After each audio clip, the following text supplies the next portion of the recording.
ओम नमः शिवाय। बोलिए शंकर पार्वती भगवान की जय। मित्रों, आज सावन का चौथा सोमवार है और ये सोमवार अधिक मास में पड़ रहा है। कहते हैं कि इस दिन भगवान शिव और माता पार्वती की कथा और सावन के सोमवार की व्रत कथा को सुनने से मनुष्य के सभी संकट कट जाते हैं और मनोकामनाओं की पूर्ति होती है। तो आज मैं आपको सुना रहा हूँ भगवान शिव और माता पार्वती की बड़ी ही दुर्लभ कथा। तो इस कथा को बड़ी श्रद्धा और प्रसन्नचित मन से पूरा सुनिएगा। नारद जी ने एक बार भोलेनाथ जी की स्तुति करके पूछा, प्रभु, आपको प्रसन्न करने के लिए सबसे उत्तम और सुलभ साधन क्या है? हे त्रिलोकीनाथ, आप तो निर्विकार और निष्काम हैं। आप सहज ही प्रसन्न हो जाते हैं। फिर भी मेरे जानने की इच्छा है कि आपको क्या प्रिय है। तब शिव जी बोले, नारद जी, वैसे तो मुझे भक्त के भाव सबसे प्रिय हैं। फिर भी आपने पूछा है तो मैं बताता हूँ। मुझे जल के साथ साथ बिल्व पत्र बहुत प्रिय है। जो अखंड बिल्व पत्र मुझे श्रद्धा से अर्पित करते हैं, मैं उन्हें अपने लोक में स्थान देता हूँ। नारद जी भगवान शंकर और माता पार्वती की वंदना कर अपने लोक को चले गए। उनके जाने के पश्चात पार्वती जी ने शिव जी से पूछा, हे प्रभु, मेरी ये जानने की बड़ी तीव्र इच्छा हो रही है कि आपको बेल पत्र इतना प्रिय क्यों है। कृपा करके मेरी जिज्ञासा को शांत करिए। तब शिव जी बोले, हे शिवे, बिल्व के पत्ते मेरी जटा के समान हैं। उसका त्रिपत्र यानी 3 पत्ते ऋग्वेद, यजुर्वेद और सामवेद हैं। शाखाएं समस्त शास्त्र का स्वरूप हैं। बिल्व वृक्ष को आप पृथ्वी का कल्प वृक्ष समझें, जो ब्रह्मा विष्णु शिव स्वरूप हैं। हे पार्वती, स्वयं महालक्ष्मी ने शैल पर्वत पर बिल्व वृक्ष रूप में जन्म लिया था। इस कारण भी बेल का वृक्ष मेरे लिए अति प्रिय है। महालक्ष्मी ने बिल्व का रूप धरा। ये सुनकर पार्वती जी कौतूहल में पड़ गईं। पार्वती जी कौतूहल से उपजी जिज्ञासा को रोक ना पाईं। उन्होंने पूछा, देवी लक्ष्मी ने आखिर बिल्व वृक्ष का रूप क्यों लिया? आप ये कथा विस्तार से कहें। भोलेनाथ ने देवी पार्वती को कथा सुनाना शुरू किया। हे देवी, सतयुग में ज्योति रूप में मेरे अंश का रामेश्वर लिंग था। ब्रह्मा आदि देवों ने उसका विधिवत पूजन अर्चन किया था। इसका परिणाम ये हुआ कि मेरे अनुग्रह से वाणी देवी सबकी प्रिय हो गईं। वह भगवान विष्णु को सतत प्रिय हो गईं। मेरे प्रभाव से भगवान केशव के मन में वाग देवी के लिए जितनी प्रीत उपजी हुई, वह स्वयं लक्ष्मी जी को नहीं भाई। लक्ष्मी देवी का श्री हरि के प्रति मन में कुछ दुराव पैदा हो गया। वह चिंतित और रुष्ट होकर चुपचाप परम उत्तम श्री शैल पर्वत पर चली गईं। वहां उन्होंने तप करने का निर्णय किया और उत्तम स्थान का चयन करने लगी। महालक्ष्मी ने उत्तम स्थान का निश्चय करके मेरे लिंग विग्रह की उग्र तपस्या प्रारंभ कर दी। उनकी तपस्या कठोरतम होती जा रही थी। हे परमेश्वरी, कुछ समय बाद महालक्ष्मी जी ने मेरे लिंग विग्रह से थोड़ा ऊर्ध्व में एक वृक्ष का रूप धारण कर लिया। अपने पत्तों और पुष्प द्वारा निरंतर मेरा पूजन करने लगी। इस तरह महालक्ष्मी ने 1 करोड़ वर्ष तक घोर आराधना की। अंततः उन्हें मेरा अनुग्रह प्राप्त हुआ। मैं वहां प्रकट हुआ और देवी से इस घोर तप की आकांक्षा पूछकर वरदान देने को तैयार हुआ। महालक्ष्मी ने मांगा कि श्री हरि के हृदय में मेरे प्रभाव से वाग देवी के लिए जो स्नेह हुआ है वह समाप्त हो जाए। शिव जी बोले, मैंने महालक्ष्मी को समझाया कि श्री हरि के हृदय में आपके अतिरिक्त किसी और के लिए कोई प्रेम नहीं है। वाग देवी के प्रति उनका प्रेम नहीं अपितु श्रद्धा है। ये सुनकर लक्ष्मी जी प्रसन्न हो गईं और पुनः श्री विष्णु के हृदय में स्थित होकर निरंतर उनके साथ विहार करने लगी। हे पार्वती, महालक्ष्मी के हृदय का एक बड़ा विकार इस प्रकार दूर हुआ था। इस कारण हरि प्रिया उसी वृक्ष रूप में सर्वदा अतिशय भक्ति से भरकर यत्न पूर्वक मेरी पूजा करने लगी। हे पार्वती, इसी कारण बिल्व का वृक्ष, उसके पत्ते, फल फूल आदि मुझे बहुत प्रिय हैं। मैं निर्जन स्थान में बिल्व वृक्ष का आश्रय लेकर रहता हूँ।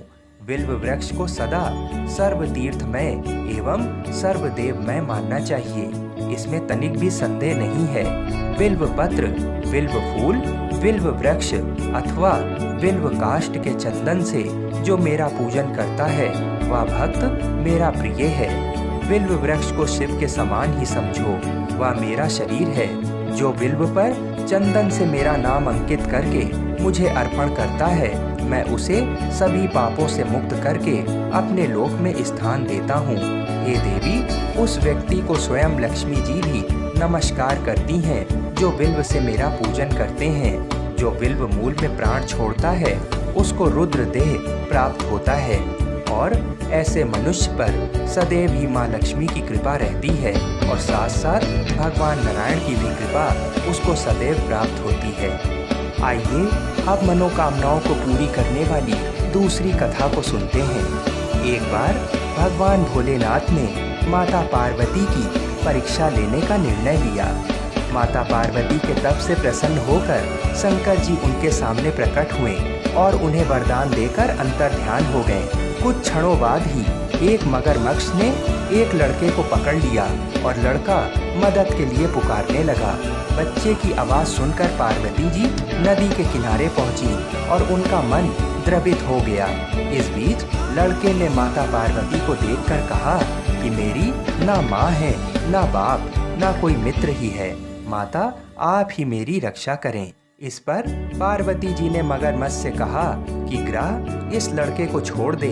इस पर मगरमच्छ ने कहा कि दिन के छठे पहर जो मुझे मिलता है उसे आहार बनाना मेरा नियम है।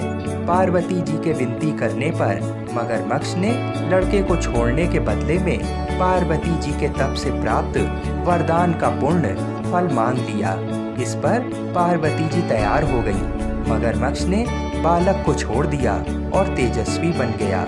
अपने तप का फल दान करने के बाद पार्वती जी ने बालक को बचा लिया और एक बार फिर भोलेनाथ को प्रसन्न करने के लिए तप करने बैठ गईं। इस पर भोलेनाथ दोबारा प्रकट हुए और पूछा कि तुम अब क्यों तप कर रही हो? मैंने तुम्हें पहले ही मन मांगा दान दे दिया है। इस पर पार्वती जी ने अपने तप का फल दान करने की बात कही। इस पर शिव जी प्रसन्न होकर बोले, मगरमच्छ और लड़के दोनों के स्वरूप में मैं ही था। मैं तुम्हारी परीक्षा ले रहा था कि तुम्हारा चित्त प्राणी मात्र में अपने सुख दुख का अनुभव करता है या नहीं। तुम्हारी परीक्षा लेने के लिए ही मैंने ये लीला रचाई थी। अनेकों रूप में दिखने वाला मैं ही एक सत्य हूँ। अनेक शरीरों में नजर आने वाला मैं निर्विकार हूँ। इस तरह पार्वती जी शिव जी की परीक्षा में उत्तीर्ण हुई और उनकी अर्धांगिनी बनी। बोलिए शंकर पार्वती भगवान की जय। आइए अब मनोकामनाओं की पूर्ति करने वाली कथा को भी सुनते हैं। एक साहूकार था जो भगवान शिव का अनन्य भक्त था। उसके पास धन धान किसी भी चीज की कमी नहीं थी, लेकिन उसकी कोई संतान नहीं थी और वह इसी कामना को लेकर रोज शिव जी के मंदिर जाकर दीपक जलाता था। उसके इस भक्ति भाव को देखकर एक दिन माता पार्वती ने शिव जी से कहा कि प्रभु, ये साहूकार आपका अनन्य भक्त है। इसको किसी बात का कष्ट है तो आपको इसे अवश्य दूर करना चाहिए। शिव जी बोले, हे पार्वती, इस साहूकार के पास पुत्र नहीं है, ये इसी से दुखी रहता है। माता पार्वती कहती हैं कि हे ईश्वर, कृपा करके इसे पुत्र का वरदान दे दीजिए। तब भोलेनाथ ने कहा कि हे पार्वती, साहूकार के भाग में पुत्र का योग नहीं है। ऐसे में अगर इसे पुत्र प्राप्ति का वरदान मिल भी गया तो वह केवल 12 वर्ष की आयु तक ही जीवित रहेगा। ये सुनने के बाद भी माता पार्वती ने कहा, हे प्रभु, आपको इस साहूकार को पुत्र का वर देना ही होगा, अन्यथा भक्त क्यों आपकी सेवा या पूजा करेंगे।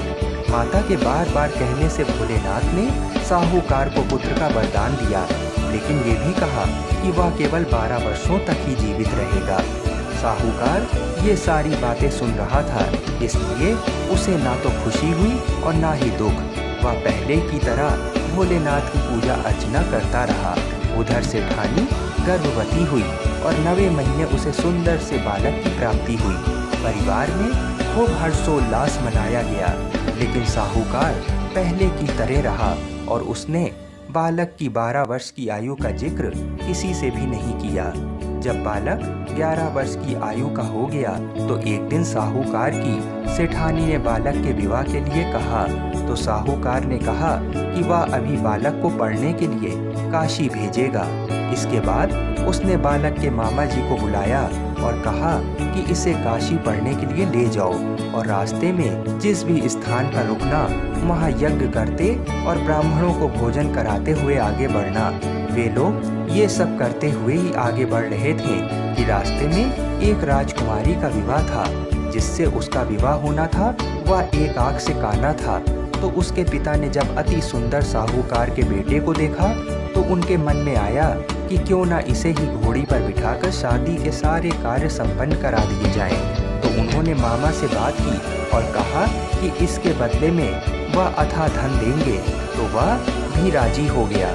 इसके बाद साहूकार का बेटा विवाह की वेदी पर बैठ गया और जब विवाह कार्य संपन्न हो गया तो जाने से पहले उसने राजकुमारी की चुनरी के पल्ले पर लिखा कि तेरा विवाह तो मेरे साथ हुआ है, लेकिन जिस राजकुमार के साथ भेजेंगे वह तो एक आंख का काना है। इसके बाद वह अपने मामा के साथ काशी के लिए चला गया। उधर जब राजकुमारी ने अपनी चुनरी पर यह लिखा हुआ पाया तो उसने राजकुमार के साथ जाने को मना कर दिया। तो राजा ने भी अपनी पुत्री को बारात के साथ विदा नहीं किया। बारात वापस लौट गई। उधर मामा और भांजे काशी पहुंच गए थे। एक दिन जब मामा ने यज्ञ रचा रखा था और भांजा बहुत देर तक बाहर नहीं आया तो मामा ने अंदर जाकर देखा तो भांजे के प्राण निकल चुके थे। वह बहुत परेशान हुए, लेकिन सोचा कि अभी रोना पीटना मचाया तो ब्राह्मण चले जाएंगे और यज्ञ का कार्य अधूरा रह जाएगा। जब यज्ञ संपन्न हुआ तो मामा ने रोना पीटना शुरू किया। उसी समय शिव पार्वती उधर से जा रहे थे तो माता पार्वती ने शिव जी से पूछा कि हे प्रभु, ये कौन रो रहा है। तभी उन्हें पता चलता है कि ये तो भोलेनाथ के आशीर्वाद से जन्मा साहूकार का पुत्र है। तब माता पार्वती कहती हैं कि हे स्वामी, इसे जीवित कर दें, अन्यथा रोते रोते इसके माता पिता के प्राण निकल जाएंगे। तब भोलेनाथ ने कहा कि हे पार्वती, इसकी आयु इतनी ही थी, सो वह भोग चुका। लेकिन माँ के बार बार आग्रह करने पर भोलेनाथ ने उसे जीवित कर दिया। लड़का ओम नमः शिवाय कहते हुए जी उठा और मामा भांजे दोनों ने ईश्वर को धन्यवाद दिया और अपनी नगरी को ओर लौट गए। रास्ते में वही नगर पड़ा और राजकुमारी ने उन्हें पहचान लिया। तब राजा ने राजकुमारी को साहूकार के बेटे के साथ बहुत सारा धन्य धान दे के विदा किया। उधर साहूकार और उसकी पत्नी छत पर बैठे थे। उन्होंने ये प्रण कर रखा था कि यदि उनका पुत्र सकुशल ना लौटा तो वह छत से कूदकर अपने प्राण त्याग देंगे। तभी लड़के के मामा ने आकर साहूकार के बेटे और बहू के आने का समाचार सुनाया, लेकिन वे नहीं माने। तो मामा ने शपथ पूर्वक कहा। तब तो दोनों को विश्वास हो ही गया और दोनों ने अपने बेटे बहू का स्वागत किया। उसी रात साहूकार को स्वप्न में शिव जी ने दर्शन दिया और कहा कि तुम्हारे पूजन से मैं प्रसन्न हुआ। इसी प्रकार जो भी व्यक्ति इस कथा को पढ़ेगा या सुनेगा उसके समस्त दुख दूर हो जाएंगे और मनोवांछित सभी मनोकामनाओं की पूर्ति होगी। बोलिए श्री शंकर पार्वती भगवान की जय। बोलिए श्री राधा कृष्ण भगवान की जय।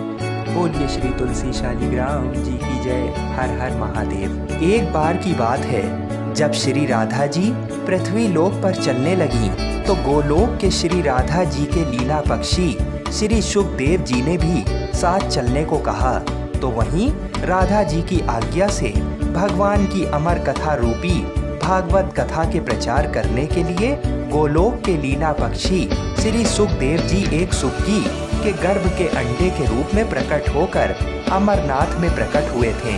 वह अंडा हवा के झकोरों के कारण फूट गया था तथा अमरनाथ में फूटा हुआ पड़ा था।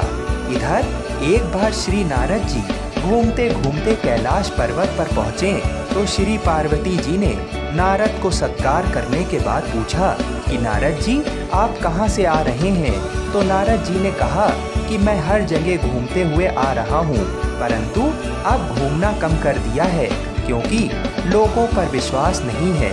इसका कारण लोगों में प्रेम एक दूसरे के प्रति नहीं है, केवल दिखावे का प्रेम है, वस्तुतः नहीं है। तब पार्वती जी ने कहा, हे नारद जी, लेकिन हमारे पति भूत भावन शंकर जी में तो बहुत प्रेम है, यानी श्री शंकर जी हमसे बहुत प्रेम करते हैं। तब श्री नारद जी ने कहा कि हे पार्वती जी, जब आपके पति देव श्री शंकर जी आपसे प्रेम करते हैं तो ये जरूर बतलाए होंगे कि श्री शंकर जी जो अपने गले में माला पहनते हैं वह कैसी और किसकी माला है। तब पार्वती ने कहा, हे नारद जी, ये माला पहनने का रहस्य तो वे अभी तक नहीं बतलाए हैं। तब नारद जी ने कहा कि फिर आपके पति आपसे झूठा या दिखावे का प्रेम करते हैं, वस्तुतः प्रेम नहीं करते हैं। इतना कहकर श्री नारद जी वहां से चल दिए। इधर वहीं एक बार पार्वती जी ने भोलेनाथ से अनुरोध किया कि कृपा ये बताइए कि आपके गले में किसकी माला है, तथा ये वर दें कि हे स्वामी, मुझे आपसे वियोग नहीं हो और हमेशा आत्मज्ञान बना रहे, इसका कोई उपाय बताएं। आगे श्री शंकर जी ने कहा कि इस आत्मज्ञान को मैं समय से बतलाऊंगा, परंतु श्री नारद जी द्वारा जो भेद वचन है उन भेद वचनों के समाधान को करते हुए श्री शंकर जी ने कहा कि हे पार्वती, ये हमारे गले में जो मुंडों की माला है वह मुंड माला तुम्हारे ही मुंडों की है, जिनको मैंने तुम्हारे बार बार मरने पर तुम्हारी यादगारी में माला के रूप में धारण किया है, क्योंकि मैं तुमसे अति प्रेम करता हूँ। तब पार्वती जी ने कहा कि मैं बार बार मर जाती हूँ और आपकी मृत्यु नहीं होती, इसका कारण क्या है। तब श्री शंकर जी ने कहा कि हे पार्वती, मैंने अमर कथा सुना है जिससे मैं अमर हूँ। ये घटना सुनकर श्री पार्वती जी ने अमर कथा सुनने के लिए श्री शंकर जी से प्रार्थना की। तब शंकर जी ने कहा, हे पार्वती, इस समय मैं तुम में अमर कथा सुनने का पूर्ण लक्षण नहीं देख रहा हूँ, फिर भी तुम्हारे आग्रह करने के कारण मैं अवश्य कथा सुनाऊंगा।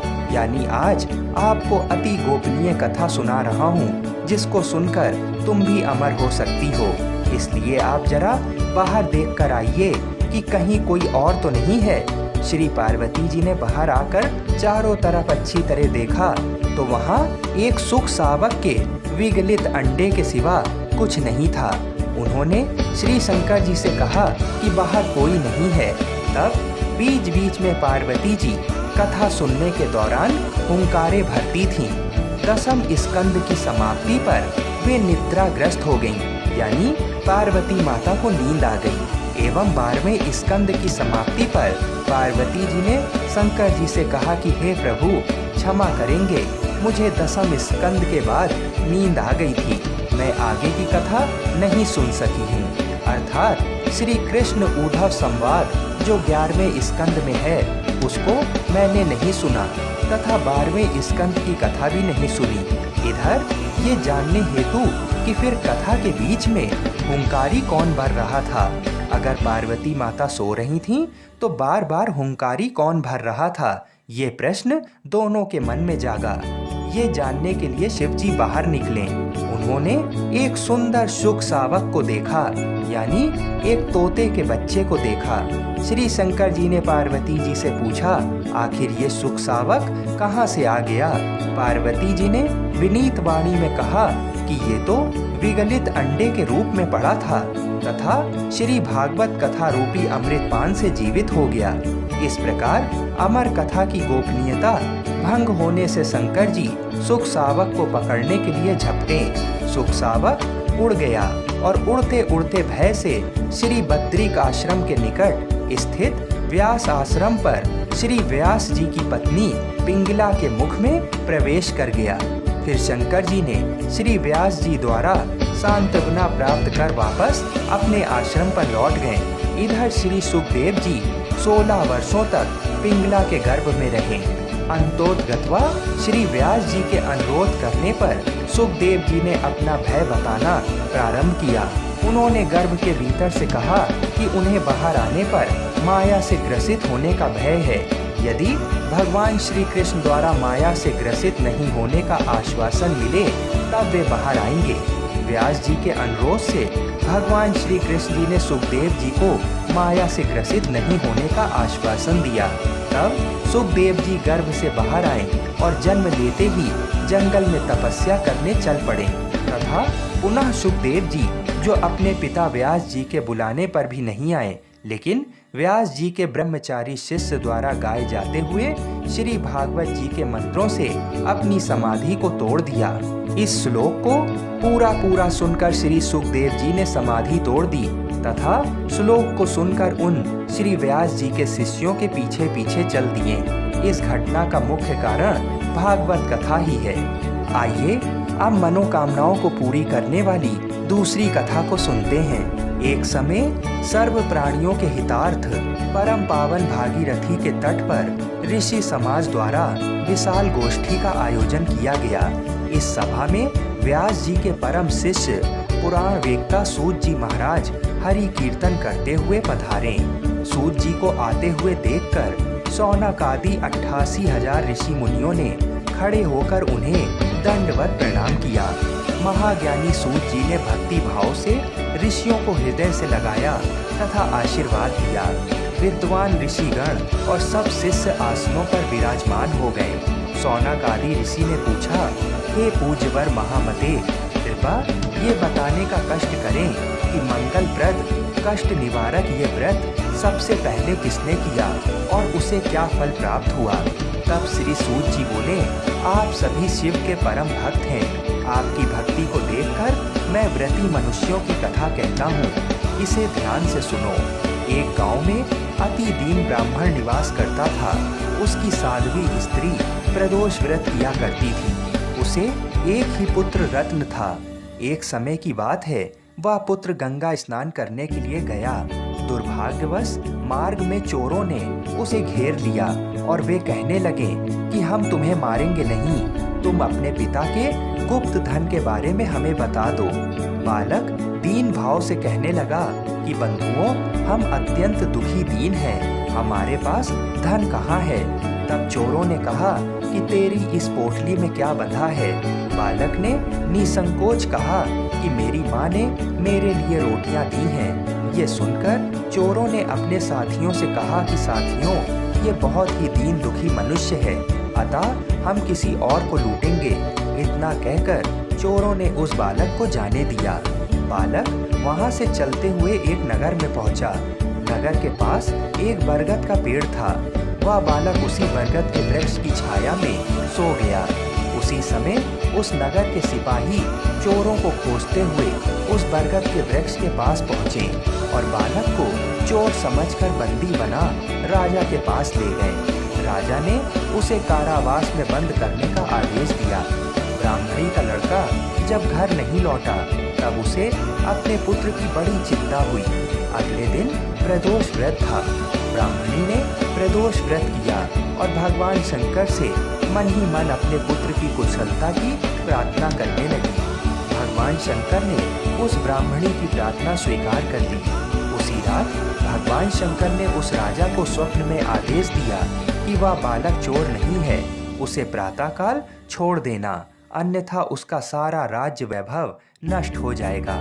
प्रातःकाल राजा ने शिव जी की आज्ञा अनुसार उस बालक को कारावास से मुक्त कर दिया। बालक ने अपनी सारी कहानी राजा को सुनाई। सारा वृतांत सुनकर राजा ने अपने सिपाहियों को आदेश देकर उस बालक के घर भेजा और उसके माता पिता को राज दरबार में बुलाया। उसके माता पिता बहुत ही भयभीत थे। राजा ने उन्हें भयभीत देखकर कहा कि आप भयभीत ना हो, आपका बालक निर्दोष है। राजा ने ब्राह्मण को 5 गांव दान में दिए, जिससे कि वे सुखपूर्वक अपना जीवन व्यतीत कर सकें। भगवान शिव की कृपा से ब्राह्मण का परिवार आनंद से रहने लगा। अतः जो भी मनुष्य रवि प्रदोष व्रत करता है वह प्रसन्न व निरोग होकर अपना पूर्ण जीवन व्यतीत करता है। बोलिए शंकर पार्वती भगवान की जय। आइए अब मनोकामनाओं को पूरी करने वाली रवि प्रदोष की दूसरी कथा को सुनते हैं।